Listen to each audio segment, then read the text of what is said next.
spectacle. Voilà, en tout cas, voilà, la salle est presque pleine. On est particulièrement contents, nous tous, l'ami Caleï de Crussol, et puis les partenaires, la Maïf, le partenaire l'Unité laïque avec M. Sakoun. Voilà, donc on va, je vais vous dire très rapidement, on va essayer d'aller assez vite avant l'arrivée des comédiens. Donc, tout de suite, je dois dire quelques mots pour l'absence de Madame Sylvie Gaucher, la mère de Guillaume Grange, qui s'excuse très sincèrement parce qu'elle est retenue par une cérémonie importante prévue depuis très longtemps. Elle est navrée de ne pas être parmi nous, compte tenu de l'attachement profond à la cause défendue artistiquement dans ce spectacle. Elle renouvelle son soutien sans faille à notre association et aux projets mis en œuvre depuis 25 ans avec nous.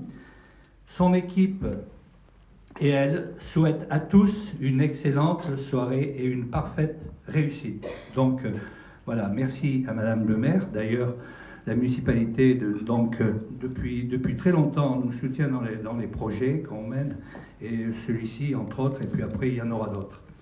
Alors,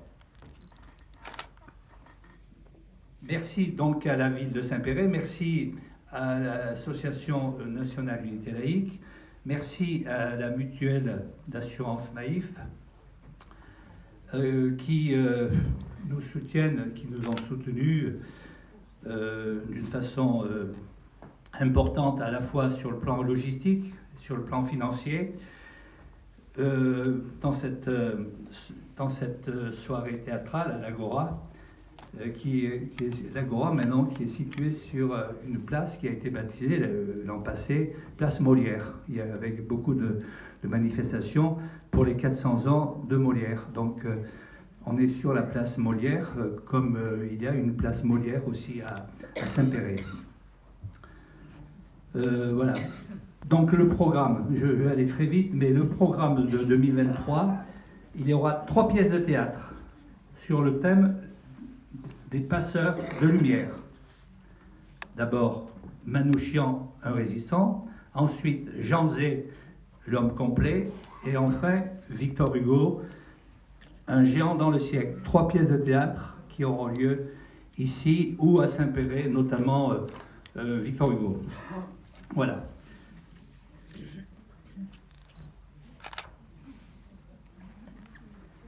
Alors, ces 3 personnages, effectivement, ce sont des gens qui ont marqué notre histoire de façon différente, parfois oubliés, mais toujours empreintes de lumière.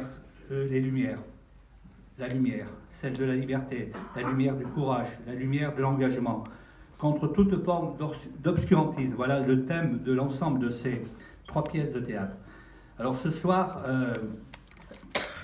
Missac, un résistant, avec le comédien Christophe Brunel, qui incarne superbement Missac, symbole admirable de ceux qui luttent contre leurs agresseurs au péril de leur vie, comme actuellement en Ukraine ou en Arménie.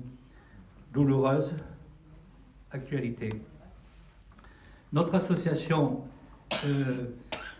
adresse non seulement, on a eu des partenaires très présents et très importants, mais on ne peut pas oublier l'ensemble des partenaires, l'ensemble de tous ceux qui nous ont aidés. Entre autres, je pense aux associations valentinoises autour de Georges Heredzian, qui est là. Où est-ce qu'il est, Georges? Ouais, il est là.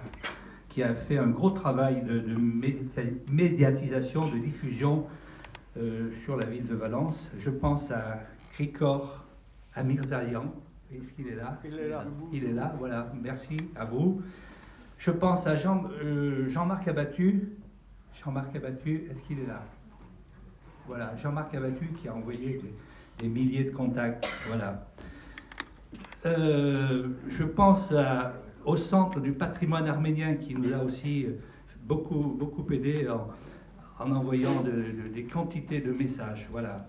Je pense au correspondant de presse, François Chenel, avec de remarquables articles dans l'Hebdo d'Ardèche. Je pense à Christine Elmadil, est-ce qu'elle est là aussi? Non? Pour le Dauphiné libéré, avec beaucoup d'articles très élogieux et particulièrement attractifs pour voir ce spectacle. Je pense aussi aux radios locales qui ont été sollicitées.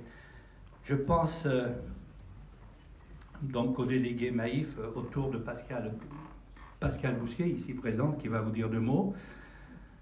Je pense à Emmanuelle Carte-Tanner. Est-ce qu'elle est là? Voilà, elle est là. Merci d'être là. C'est l'auteur du texte qui a servi à la mise en scène de la pièce, Manouchian. Merci.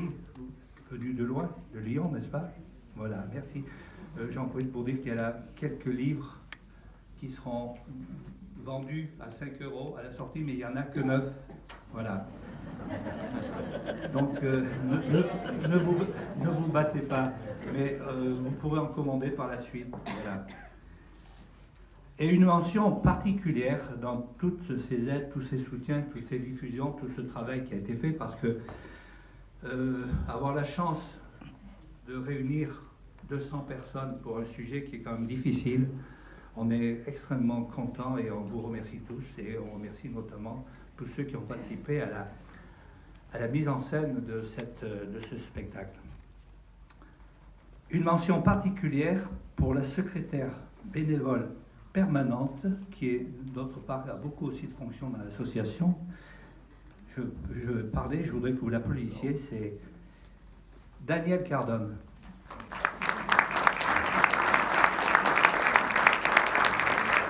Ce sont des centaines d'heures passées en tant que secrétaire pour les différents projets tout au long de l'année. Voilà. Je vous remercie et je vais passer la parole à Pascal Bousquet au nom de la Maïf. Voilà. Je vais être bref. Je vais essayer d'être bref. Alors bonsoir à toutes et à tous, c'est un plaisir d'être parmi vous ce soir pour cette représentation. Lorsque Armand nous a sollicité, l'histoire de Missac a tout de suite fait écho aux engagements de la Maïf, de notre mutuelle. Écho sur des engagements d'hier, la résistance bien sûr, la résistance contre la barbarie nazie, puisque les fondateurs de la Maïf sont eux-mêmes des résistants, je pense en particulier à Edmond Proust, et engagement d'aujourd'hui, où notre modèle mutualiste démontre jour après jour sa pertinence face à une société qui est de plus en plus individualiste. Donc on lutte contre ça. Quand on revient à l'histoire de Missac, il a tracé une voie au nom de la liberté, une liberté qui nous dépasse, et au nom d'une fraternité qui doit nous rassembler. Et donc là, à nouveau, ça fait aussi écho aux engagements que la Maïf porte quotidiennement, puisque notre mutuelle a vocation à tisser des ponts là où aujourd'hui d'autres dressent des digues. Donc voilà, c'est notre combat quotidien et c'est pour ça qu'on a pleinement accepté ce beau partenariat que les Amicales laïques de Crussol nous proposaient. Et donc je vous souhaite à toutes et à tous une belle représentation, j'espère que vous apprécierez.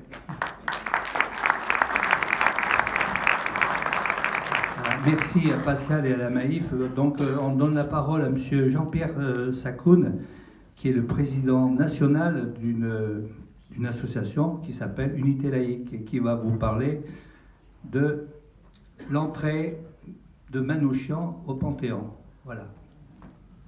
Merci beaucoup Armand. Bonsoir.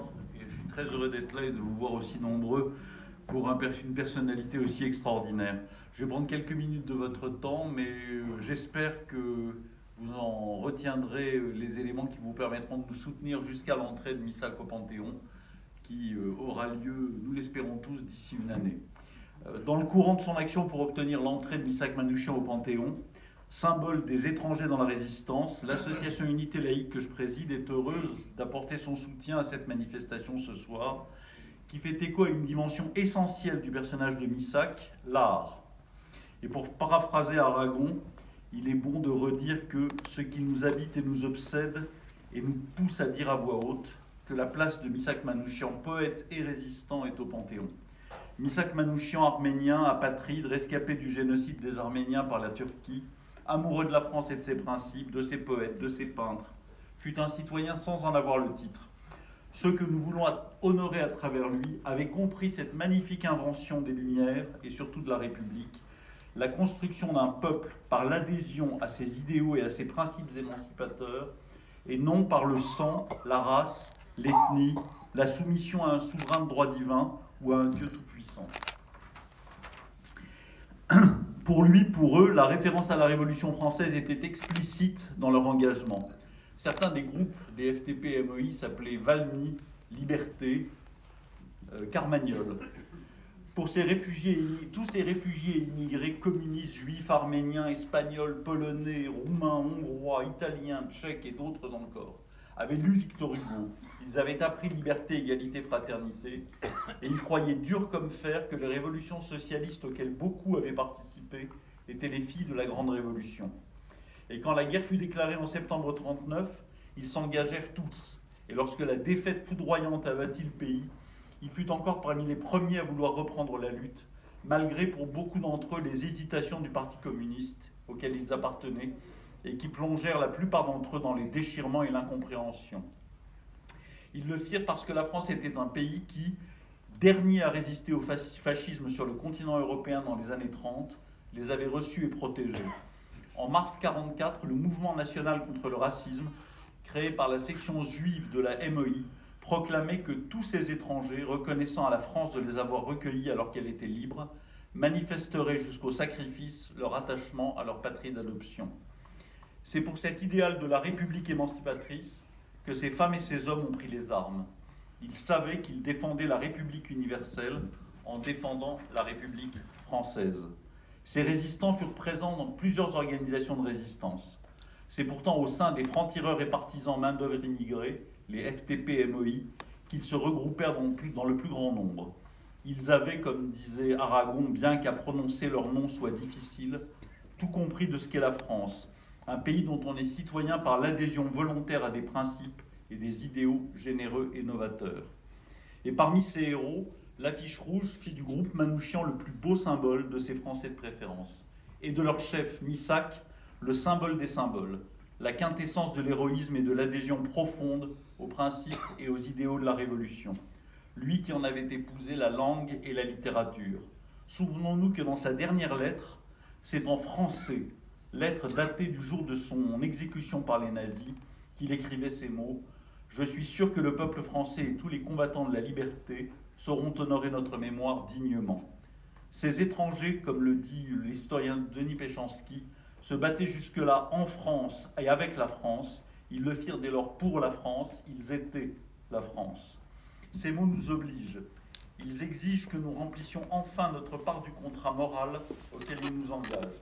Oui, en faisant entrer Misak Manouchian au Panthéon, ce sont les 10 de l'affiche rouge, les 23 du groupe Manouchian, les centaines des détachements parisiens de la MOI, les milliers de résistants étrangers morts pour notre patrie et ses idéaux que nous honorerons.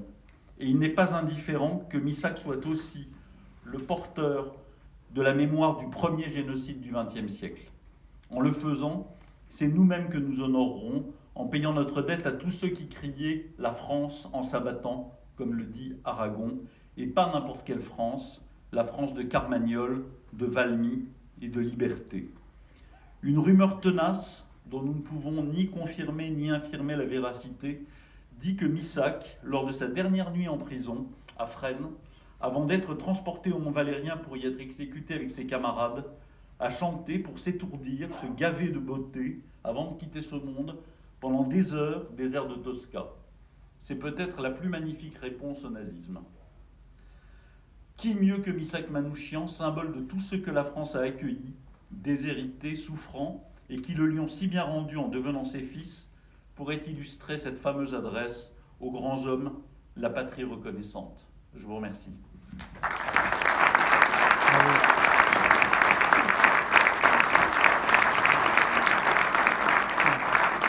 Merci Jean-Pierre pour cette brillante intervention sur l'histoire, sur la poésie, sur la philosophie, voilà, qui accompagne la vie de Manouchian. Voilà, donc on va laisser la place au comédien Christophe Brunel. À la fin du spectacle, si vous le souhaitez, on pourra organiser un moment d'échange avec vous. Il y aura donc Emmanuel Carte-Brunel, l'auteur du texte. Voilà, Emmanuel, voilà. L'auteur du texte, et puis le comédien qui pourront répondre à vos remarques, à vos questions. Voilà. Et puis il y aura un moment, un verre d'amitié en sortant pour ceux qui voudront. Et j'ai oublié. N'oubliez pas de rallumer votre portable en sortant. Voilà. Bon spectacle à vous tous.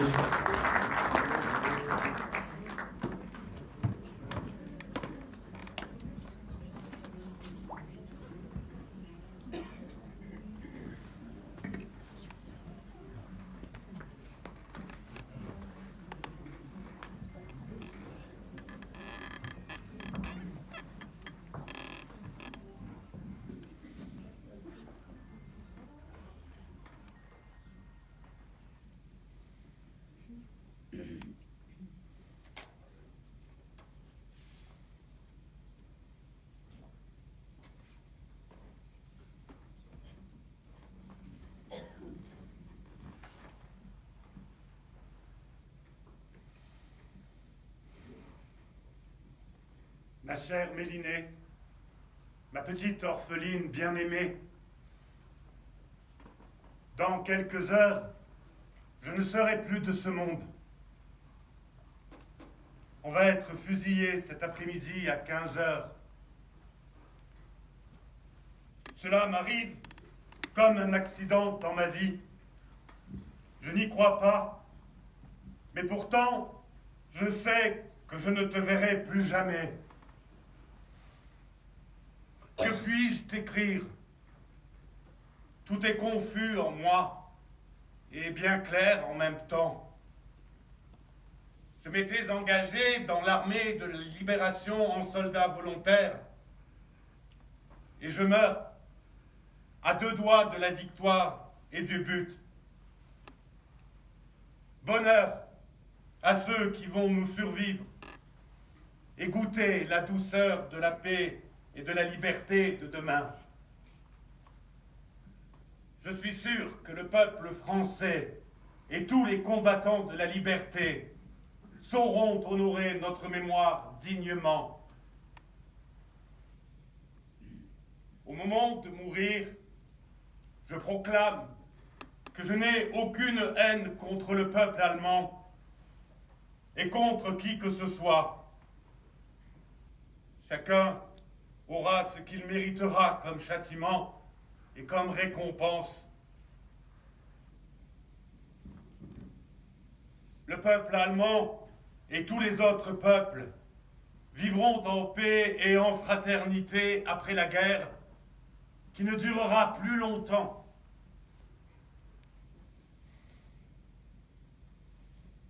Bonheur à tous! J'ai un regret profond, celui de ne pas t'avoir rendue heureuse. J'aurais bien aimé avoir un enfant de toi comme tu le voulais toujours. Je te prie donc de te marier après la guerre sans faute et d'avoir un enfant pour mon bonheur et pour accomplir ma dernière volonté. Marie-toi avec quelqu'un qui puisse te rendre heureuse.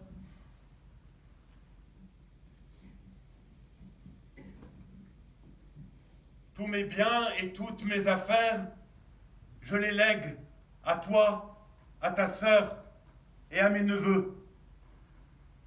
Après la guerre, tu pourras faire valoir ton droit de pension de guerre en tant que ma femme, car je meurs en soldat régulier de l'armée française de la Libération. Avec l'aide des amis qui voudront bien m'honorer, tu feras éditer mes poèmes et mes écrits qui valent d'être lus. Tu apporteras mes souvenirs, si possible, à mes parents en Arménie.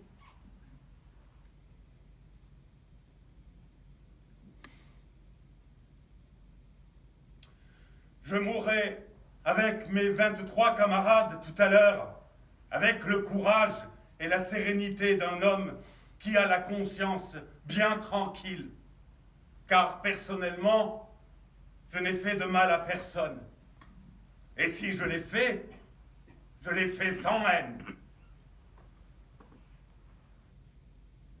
Aujourd'hui, il y a du soleil. C'est en regardant le soleil et la belle nature que j'ai tant aimé que je dirai adieu à la vie et à vous tous, ma bien chère femme et mes bien chers amis. Je pardonne à tous ceux qui m'ont fait du mal ou ont voulu me faire du mal, sauf à celui qui nous a trahis pour racheter sa peau, et ceux qui nous ont vendus. Je t'embrasse bien fort, ainsi que ta sœur, et tous les amis qui me connaissent de loin ou de près. Je vous serre tous sur mon cœur. Adieu, ton ami, ton camarade, ton mari. Manouchian, Michel. Post-scriptum, j'ai 15 000 francs dans la valise de la rue de Plaisance. Si tu peux les prendre, rends mes dettes et donne le reste à Armen.